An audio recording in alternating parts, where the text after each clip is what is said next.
اعوذ باللہ السمیع العلیم من الشیطان الرجیم بسم اللہ الرحمن الرحیم۔ اس کے سوا نہیں تم پرستش کرتے ہو اللہ کے سوا بتوں کی، اور تم گھڑتے ہو جھوٹ، بے شک وہ جن کی تم پرستش کرتے ہو اللہ کے سوا وہ مالک نہیں تمہارے لیے رزق کے، پس تم تلاش کرو اللہ کے پاس رزق اور اس کی عبادت کرو اور شکر کرو اسی کا، اسی کی طرف تم کو لوٹ کر جانا ہے۔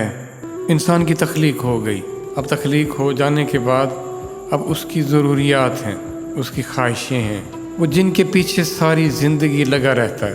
اصل مالک ہے، جو اصل رازق ہے، جو رب ہے، اگر اس کے حوالے سے ان ساری چیزوں کو نہیں لیتا تو وہ ایک جھوٹ کی زندگی گزارتا ہے۔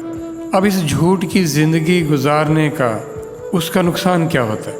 ایک گھر کا سربراہ ہو، بہت نیک ہو، بہت خیر خواہ ہو، تو سارے گھر کی ضرورتیں پوری کر رہا ہو، اس کا کوئی ایک بچہ وہ یہ سمجھے کہ کوئی اور ہے جو یہ کام بہتر کر سکتا ہے اور وہ ان کے ہتھے چڑھ جائے، اس کی وہ تربیت کریں، اس کا وہ حال کریں کہ ایٹ دا اینڈ وہ کسی طرح بھی اس کی شخصیت اس لیول کی نہ ہو، وہ کسی نشوں میں یا ایسی کسی فضول قسم کی عادتوں میں، یا وہ جو اس کی اپ برنگنگ ہونی تھی، جو اس کا مورائل اپ ہونا تھا، وہ نہ ہو سکا، وقت گزر گیا، وہ اپنے آپ کو برباد کر گیا۔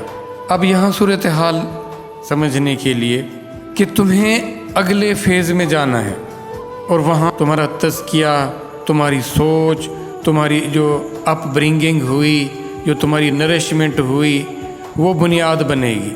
اب اللہ یہاں فرما رہے ہیں کہ تم نے لوٹ کر اسی کے پاس جانا ہے۔ اب اگر تم ان فضولیات میں پڑے رہے، اس جھوٹ، اس فریب میں، اس دھوکے میں پڑے رہے، اگر تم نے اللہ سے اپنا رزق نہ لیا، لیکن یہاں اللہ فرما رہے ہیں اسی سے رزق طلب کرو۔ جب اس کے راستے پر چلو گے، جب اسی کو اپنا محبوب بنا لو گے، جب اسی کو اپنا خیر خواہ، اپنا مالک اور اپنا رب سمجھ لو گے، وہ ذات وہ عطا کرے گی جس سے تمہاری ایسی تربیت ہوگی، تمہاری ایسی پرورش ہوگی، تمہاری ایسی پرواز ہوگی، تم اعلیٰ بلندیوں تک پہنچ سکو گے۔ جو ہمیشہ ہمیشہ کا مقام اور مرتبہ ہے تمہیں وہ مل جائے گا۔ تم نے لوٹ کر اسی کے پاس جانا ہے۔ اور ویسے بھی دے کوئی اور رہا ہو، کر کوئی اور رہا ہو، اور میں اس کو کسی اور سے منسوب کر لوں، یہ کتنا بڑا جھوٹ ہے، یہ کتنا بڑا ستم ہے جو میں خود پر کر رہا ہوں۔ اللہ کے شکر گزار رہو۔ اگر تم اللہ کے شکر گزار نہیں رہو گے، تم پھر ایسے گھٹیا اور ایسی ذلت آمیز لیول پر چلے جاؤ گے، جن لوگوں سے تم رجوع کرو گے، تم یہ سمجھو کہ یہ ہمارے رزق کا ذریعہ ہیں، تو پھر وہ تمہیں ذلت کی گہرائیوں میں لے جائیں گے۔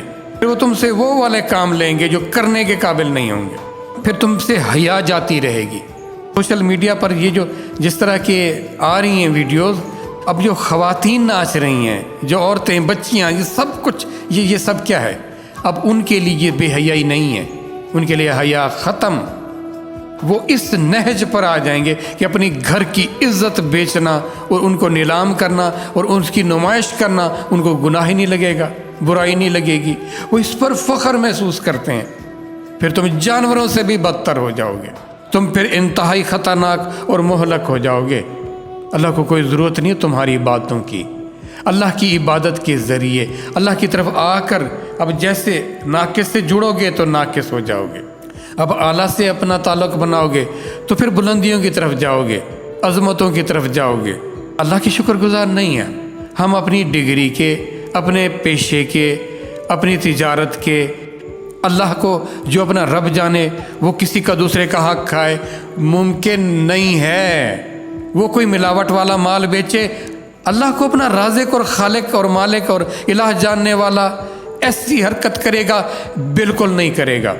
آپ جتنے حج، جتنے نمازیں، جتنے کام دکھاوے کے کرتے پھریں، اگر آپ کے اس حصول رزق میں گڑبڑ ہے، آپ کا ایمان نہیں ہے، پھر مجھے مال ملنا چاہیے، اس کے لیے اللہ اور اس کے رسول کے جتنے قاعدے قانون ٹوٹتے ہیں بھلے ٹوٹ جائیں، میں نے خود مفتی بن جانا ہے، یا وہ لوگ جو میرے اس کام میں شریک ہیں وہ مفتی بنے ہوئے ہیں، وہ خود فتوے دیے جا رہے ہیں۔ مسئلہ دین اپنے گھر کا بنا رکھا ہے، ایک ایک چیز یہ میری بقا کے لیے جو ضروری ہے سب کچھ وہی ذات دے رہی ہے، پھر بھی دوسروں کی طرف دھیان، غیر اللہ سے ہمارا تعلق ہے، ایسے ایسے مشورے دیں گے، ان سے بڑا کوئی عقل مند نہیں ہے، ان سے بڑا خیر خواہ نہیں ہے، جبکہ ان سے بڑا کوئی بدبخت نہیں ہے جو مجھے اللہ سے دور کرتا ہے، وہی میرا دشمن ہے۔